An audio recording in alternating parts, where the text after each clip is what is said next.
Bismillah. Cara ngomong yang menarik. Cara ngomong yang bisa tepat guna. Sebenarnya ini ilmu langka. Jarang orang yang mau mendalami. Mungkin kalian ada yang tertarik. Belajarlah retorika. Hari ini banyak orang ingin menang kalau ngomong, ingin menang kalau debat, tapi tidak ngerti retorika. Akhirnya kemenangannya sia-sia. Sudah capek-capek gegeran, debat, menang, tapi musuhnya yang kalah tidak mau ikut pandangannya. Tetap dia ngeyel dengan pandangannya sendiri. Kenapa? Karena kebenarannya tidak masuk ke lawan bicara. Kalau versinya Aristoteles itu retorikanya keliru. Ada orang yang tidak pakai debat, ngomong 1-2 kata bisa merasuk. Orang terpengaruh. Sementara sini yang capek-capek debat sudah menang, kono ya tetap ngeyel. Nah, itu mungkin kita kurang retorika. Hari ini kalau maki-maki kita ahli, tapi dalam hal retorika mungkin kita masih kurang.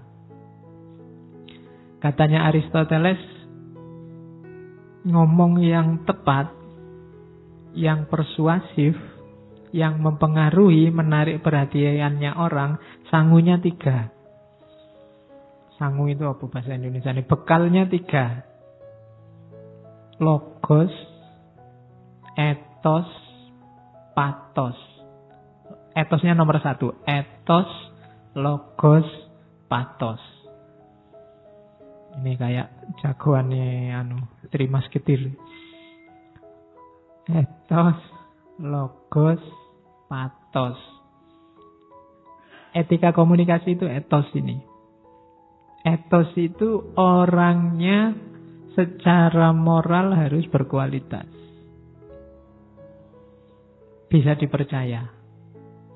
Kenapa tadi kamu debat, ngomong, menang, musuhmu tidak mau ikut kamu? Jangan-jangan dia masih curiga, wong kamu itu orangnya tidak bisa dipercaya. Kalau ngomong mencela-mencele, kemarin bilang apa, sekarang bilang apa? Berarti kamu lemah di etos. Kalau kamu lemah di etos, sebagus apapun pikiranmu, gagasanmu, tidak akan ada orang yang mau mengikuti. Itu etos. Bangun etos.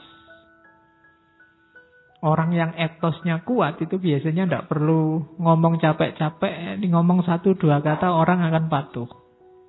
Kalau bahasa retorika modern namanya truthworthiness, bisa dipercaya. Kenapa? Karena secara moral dia bagus. Jadi harus punya etos. Kalau belum harus dibangun. Aristoteles ini kan nanti yang pikiran-pikiran akhlaknya banyak diwarisi oleh para filosof muslim. Akhlak itu pembiasaan, harus dibiasakan. Tidak ada orang yang terlanjur tidak jujur ya Pak, tidak ada. Harus dilatih jujur. Saya itu terlanjur pemarah ya Pak, tidak ada terlanjur kalau akhlak. Kalau sekarang watakmu pemarah, dibangun biar tidak ngamuan. Jadi bangun kredibilitas moralmu. Nah, itu sangunya sebelum nanti komunikasi. Kalau orang sudah tidak percaya kamu dulu, ngomong apapun, orang ya tidak percaya. Sebagus apapun isinya, sebaik apapun isinya, orang tidak akan mau ikut. Kenapa? Karena lihat kamu yang ngomong. Oh, itu harus dibangun. Ya kayak model kamu kalau tiba-tiba bilang kita harus selalu mendekatkan diri pada Allah. Mungkin orang tidak percaya potonganmu. Modelmu kayak ngono wae kok ngomong mendekatkan diri pada Allah. Kenapa? Kamu harus bangun etos dulu. Kalau nasihati orang jadi soleh, ya kamu soleho dulu. Nanti mungkin waktunya, ini kan mahasiswa baru, waktunya ospek, waktunya pendadaran mahasiswa baru, biasanya kakak kelasnya kan harus rajin belajar. Nek modelnya kakak kelasnya orang lulus-lulus sampai semester 14 ya. Adik kelasmu cuma geleng-geleng, Allah mungkin gitu. Bangun etos dulu. Jadi harus truthworthiness. Bisa dipercaya dirimu seperti apa, nanti kalau menasihati orang, ngomong ke orang lain bisa langsung masuk. Kan ada cerita Mahatma Gandhi, mungkin pernah saya ceritakan entah di ngaji apa. Jadi satu ketika ada ibu-ibu datang ke Gandhi. Ibu-ibu ini sumpek sama anaknya. Dia punya anak, bawa anaknya. Anaknya ini punya penyakit, tidak boleh makan garam. Dinasehati bolak-balik sama ibunya, tidak bisa. Pokoknya dia selalu pinginnya makan garam. Akhirnya dibawa ke Gandhi. Sama Gandhi, wah saya tidak bisa kalau nasihati sekarang, ibu pulang dulu, nanti kembali kira-kira 2 minggu lagi. Baru saya bisa nasihati. Akhirnya ditunggu 2 minggu, 2 minggu kemudian balik lagi ke Gandhi. Ini sudah 2 minggu Pak Gandhi, tolong anak saya dinasehati. Nasihatnya simple. Apa bahasa India itu? Pokoknya, nak, mbok kamu jangan makan garam. Cuma kalimat itu aja. Dan besoknya anak ini sudah nggak mau makan garam lagi. Ibunya heran. Kok aneh ya, tak nasihati sampai capek. Nggak jalan-jalan. Gandhi cuma 1 kalimat itu aja jalan. Ditanyain lagi ke Gandhi, Pak Gandhi kok bisa ya sampean ampuh tenan ya nasihati? Katanya Gandhi, enggak. 2 minggu yang lalu, waktu ibu datang pertama kali ke sini, saya masih makan garam. Saya yang makan garam, tidak mungkin bisa nasihati anak ini untuk tidak makan garam. Maka waktu 2 minggu ini, saya manfaatkan untuk pantang makan garam juga. Setelah 2 minggu, mulai mungkin, kalau bahasa Aristoteles tadi, truthworthiness, dia jadi sosok yang bisa dipercaya kalau ngomong melarang makan garam. Sehingga ampuh. Makanya kalau di TV-TV banyak pejabat bilang, mari kita bebas korupsi, kenapa ndak ampuh? Jangan-jangan kan itu. Ya, jangan-jangan masih kesenggol dikit-dikit sama itu. Karena sosoknya sendiri ndak punya etos itu. Maka pertama-tama komunikasi efektif itu bangun etos. Bangun moralitasmu sehingga orang bisa percaya. Yang kedua logos. Etos ini yang kita bahas hari ini. Etika dalam komunikasi. Yang kedua logos. Logos ini masuk akal. Yang kamu omongkan bisa ditangkap orang lain. Itu namanya logos. Ya meskipun mungkin kredibilitasmu tinggi, kalau ngomongin tidak karu-karuan ngawur ya orang paham aja ndak. Gimana mau mengikuti? Dan yang terakhir patos. Patos itu emosi. Jadi tulus dari dirimu sendiri dan bisa mempengaruhi orang yang kamu ajak bicara. Buktinya kamu sukses komunikasi itu di orang yang kamu ajak bicara. Kalau dari kata-katamu orang kemudian jadi terpengaruh. Kalau sedih dia jadi nangis. Kalau senang dia jadi ketawa. Ini ada unsur patosnya. Emosi terlibat.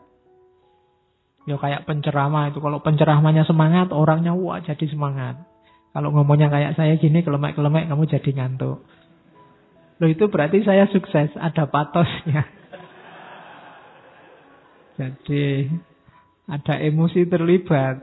Yang sini adem, sana ikut adem, tidur. Oke, jadi itu namanya patos. Jadi komunikasi itu kalau 3 ini terlibat, retorikamu bagus, sudah sukses. Ya nanti ada teori turunannya detail. Kapan-kapan kita ngomong itu ya, tentang retorika selama 1 bulan. Jadi itu etik dalam komunikasi. Ada etos, ada logos, ada patos. Ini kalau zaman Yunani namanya trivium. Jadi 3 bidang utama. Kenapa ini penting zaman itu? Kehidupan Yunani era filsafat awal itu kan isinya diskusi-diskusi. Orang saling bertukar pikiran, saling mengadu pandangan. Maka dibutuhkan 3 ini. Oke, terus dari situ kita butuh etos, etika komunikasi. Definisinya itu kalau dalam bahasa Inggris. Kamu terjemah sendiri ya. The principle governing communication. Prinsip-prinsip yang mengatur komunikasi. The right and wrong aspect of it. Aspek benar dan salahnya komunikasi. The moral and immoral dimension relevant to interpersonal communication. Moral, dimensi moral dan immoral. Diingat-ingat yang belajar etika, moral itu lawannya immoral, bukan amoral. Awas keliru. Kalau ada mahasiswa dan mahasiswi kok masuk kamar mandinya masjid siang-siang berdua, itu immoral, bukan amoral. Kalau amoral itu perbuatan yang tidak berhubungan dengan moral. Misalnya saya garuk-garuk kepala saat ini, mungkin itu tidak bisa dijudgment secara moral baik atau buruk, ini tidak ada hubungannya sama moral. Tapi kalau saya meludah ke situ, ke karpet itu mungkin immoral. Jadi amoral itu tidak ada hubungannya sama moral. Misalnya yang pakai kopiah dan tidak pakai kopiah di sini itu tidak bisa dinilai yang pakai kopiah lebih moral, yang enggak. Itu sifatnya netral, tidak berhubungan dengan apapun. Itu namanya amoral. Jadi, Pak, saya makan di angkringan. Nah, itu mungkin perbuatan amoral. Tidak ada hubungannya sama moral. Jadi kalau ada temanmu mau ngangkring, wah, kamu melakukan perbuatan amoral.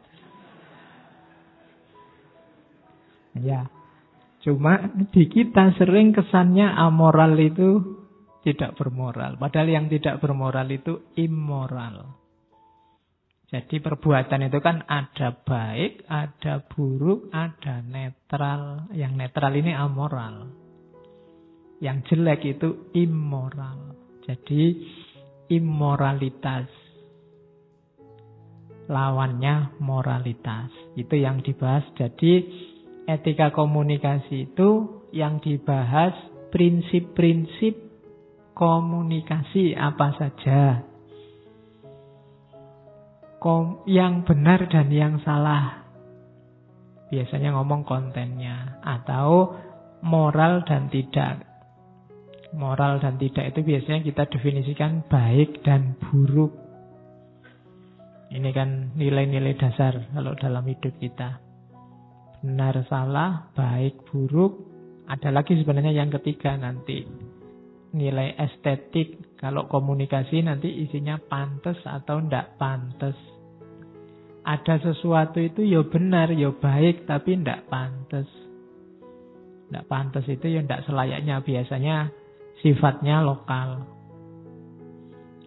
Jadi tidak pantas itu biasanya ada harmoni yang tidak pas. Terkacaukan. Nah itu levelnya namanya estetik. Kalau baik buruk namanya levelnya etik. Kalau benar salah biasanya yang paling utama levelnya logik. Jadi ngomong itu ya ngomonglah yang benar, jangan yang salah, dengan cara yang baik dan pantas. Oke, kalau pantas itu ya harmonis, cocok, sesuai. Nah, etika komunikasi ngomong itu. Jadi, setiap orang pasti berkomunikasi karena setiap orang makhluk sosial. Cuma komunikasi harus belajar teorinya. Makanya ada etika komunikasi. Oke, dilanjut. Nah, ini dasar teorinya dulu.